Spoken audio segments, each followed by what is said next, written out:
इस पैर को अपने इन दो यानी अंगूठे और उंगली का ही काम है, इसमें और कोई काम नहीं है। सबसे पहले अंगूठे को जड़ में जैसे हम नट कसते हैं उस तरह से पकड़ना और ट्विस्ट करना 1 2 3 4।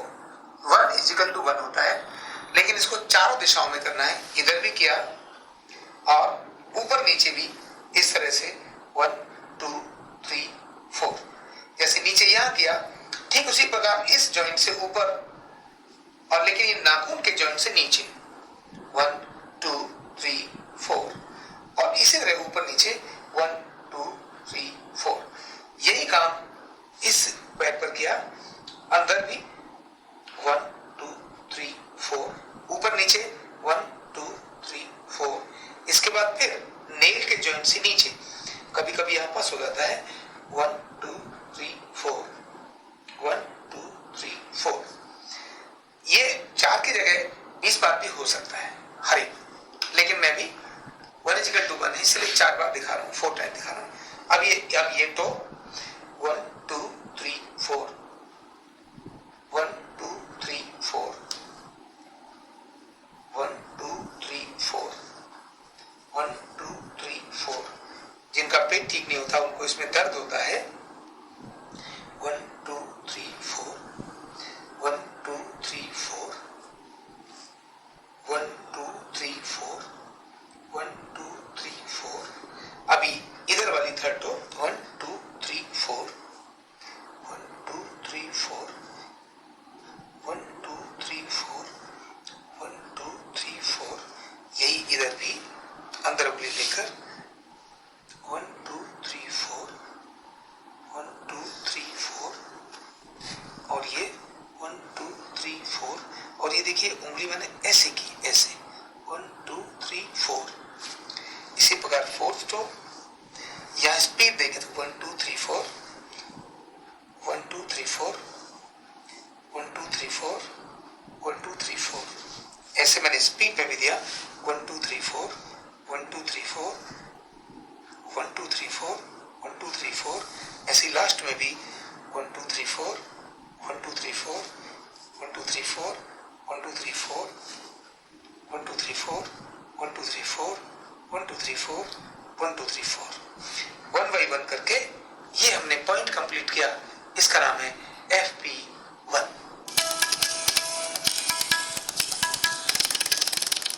N4 तो हमने पिलो हटाया।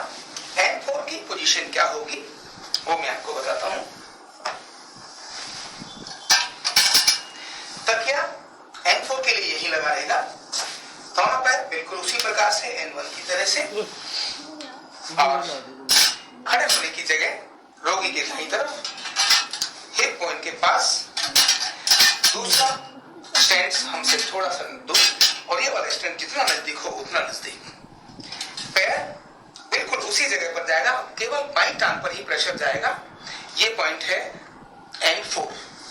N4 यहां, यहां और यहां। तो अब हम बात कर रहे हैं पॉइंट N4 की। ये बिल्कुल जॉइंट के पास यहां और यहां, ये N4 point N4।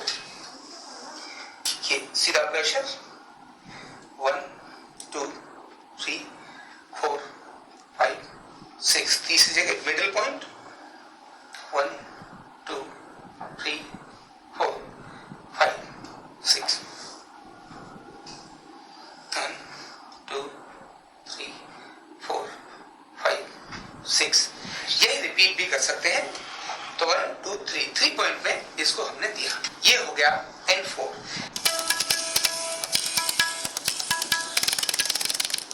Point N6।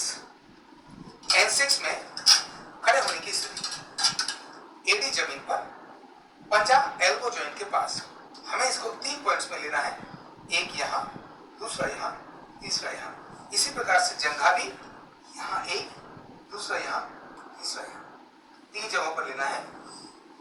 जंघा के पॉइंट वही है जो हम अब तक ले रहे हैं। बाजू के पॉइंट्स जरूर ध्यान करने हैं। खड़े होने का तरीका, पहले हम अपना वजन एड़ी पर लें, पहले अपना वजन एड़ी पर और हल्का सा टच करें पंजा, हथेली ऊपर की तरफ। अपने स्टैंड पर अपना संतुलन बनाएं। और इस प्रकार से रखना है। देख लो, यानी मैंने पैर ऐसे रखा। अभी तक पैर हमारे ऐसे चल रहे थे, अब ये पैर का डायरेक्शन इनसाइड आएगा, इसीलिए प्रेशर का एरिया हमारा यहां से यहां तक होगा, एडी और पंजा नहीं होगा। पूरा पैर ऐसे जाएगा। देखिए कैसे शुरू करते हैं। N6 पैर यहां, अभी हमने प्रेशर नहीं डाला, ये पैर रखा, खड़े हुए और एक साथ प्रेशर स्टार्ट। 1 2 3 4 5 6। यहीं से ये पैर नीचे किया बीच में और इस वाले पैर को नीचे लेकर के स्टार्ट किया। 1 2 3 4 5 6। इसी तरह से ये नीचे लेकर गए यहां और इसको भी नीचे लेकर गए। स्टार्ट 1 2 3 4 5 6। उतरते समय अपना वजन एड़ी पर लेना, पंजे को हटाना, तब इसको नीचे लेना।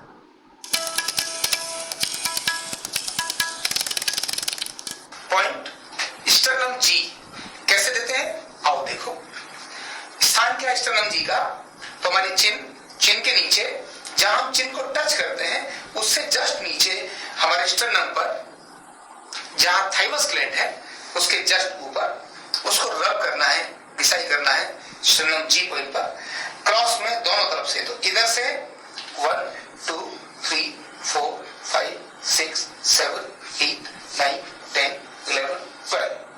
ठीक इसी प्रकार से इधर भी 1 2 3 4 5 6 7 8 9 11 12। ये हो गया स्टर्नम जी, जिसको हमने दोनों तरफ से रबिंग की।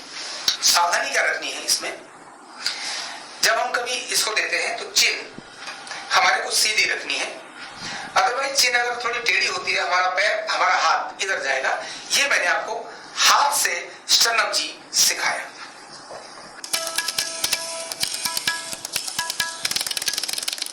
पॉइंट स्टर्नम जी कैसे देते हैं, आओ देखो। स्थान क्या है स्टर्नम जी का, तो हमारी चिन के नीचे, जहां हम चिन को टच करते हैं उससे जस्ट नीचे हमारे स्टर्नम पर, जहां थाइमस ग्लैंड है उसके जस्ट ऊपर, उसको रब करना है, घिसाई करना है स्टर्नम जी पॉइंट पर, क्रॉस में दोनों तरफ से। तो इधर से 1 2 3 4 5 6 7 8 9 10 11 12। ठीक इसी प्रकार से इधर भी 1 2 3 4 5 6 7 8 9 11 12। ये हो गया स्टर्नम जी, जिसको हमने दोनों तरफ से रबिंग की। सावधानी क्या रखनी है इसमें, जब हम कभी इसको देते हैं तो चिन हमारे को सीधी रखनी है। अदरवाइज चिन अगर थोड़ी टेढ़ी होती है, हमारा पैर, हमारा हाथ इधर जाएगा। ये मैंने आपको हाथ से स्टर्नम जी सिखाया।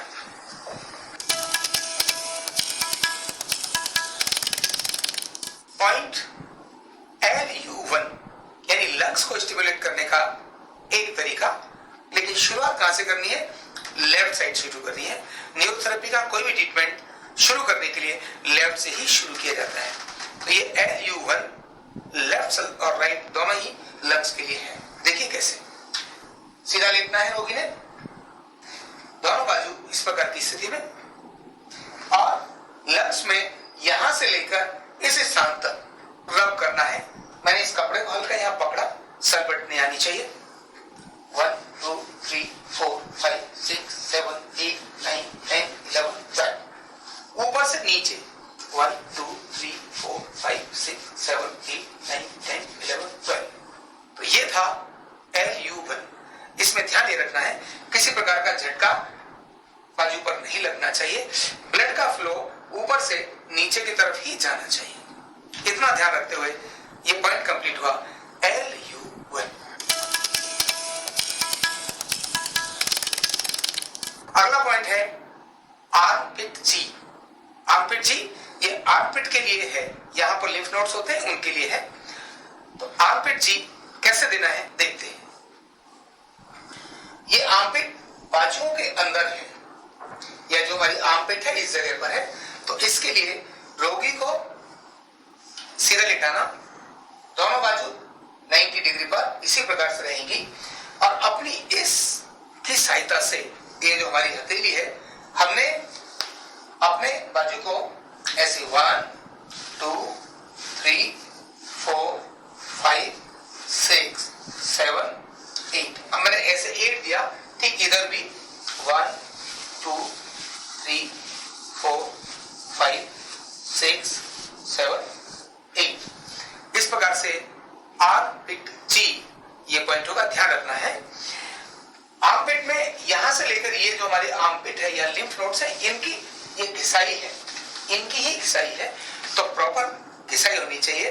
बाजू की ऊपर घिसाई नहीं है, इनसाइड घिसाई है, इनसाइड घिसाई है। ये पॉइंट था आर्मपिट जी। तो अब मैं बताता हूं लो स्पर्म काउंट यानी शुक्राणुओं की कमी के लिए घरेलू उपचार क्या किया जाए और साथ साथ क्या सावधानी रखी जाए। तो घरेलू उपचार में सबसे बड़ी चीज है, पहले तो आपका पाचन ठीक होना चाहिए, इसीलिए आपकी खाने पीने की दिनचर्या ठीक होना बहुत आवश्यक है। यानी लेट नाइट खाना खाना आपके लिए बहुत अच्छा नहीं है, आपको 7 साढ़े 7 बजे तक रात का खाना खा लेना चाहिए। इसी प्रकार कॉन्स्टिपेशन लोक शुक्राणु का एक बहुत बड़ा कारण बनता है, यानी पेट, फिर मैं बोलूंगा पेट खराब होना। अब पेट ठीक हो जाए, इसके बाद आपको क्या खाना चाहिए जिससे आपकी शुक्राणु ठीक हो जाए, तो उनमें से ऐसी चीजें जिनमें लसलसा पदार्थ अधिक होता है, जैसे क्या क्या है, भिंडी उसमें लसलसा पदार्थ होता है, अरवी लसलसा पदार्थ होता है, प्याज क्योंकि प्याज की शेप हमारे अंडकोश के समान होती है, तो वो वाली चीजें जो उस पर्टिकुलर ऑर्गन की शेप की चीजें हैं वो बहुत उपयोगी होती हैं। इसी प्रकार केला शुक्राणुओं को बढ़ाने का बहुत बड़ा कारण है। तो अरबी, भिंडी, राजमा, उड़द की दाल, कटहल, ये सारी चीजें शुक्राणुओं की संख्या बढ़ाने का बहुत बड़ा कारण करती है। ऐसे ही कुछ मसाले भी हैं जैसे दालचीनी शुक्राणुओं की संख्या बढ़ाती है।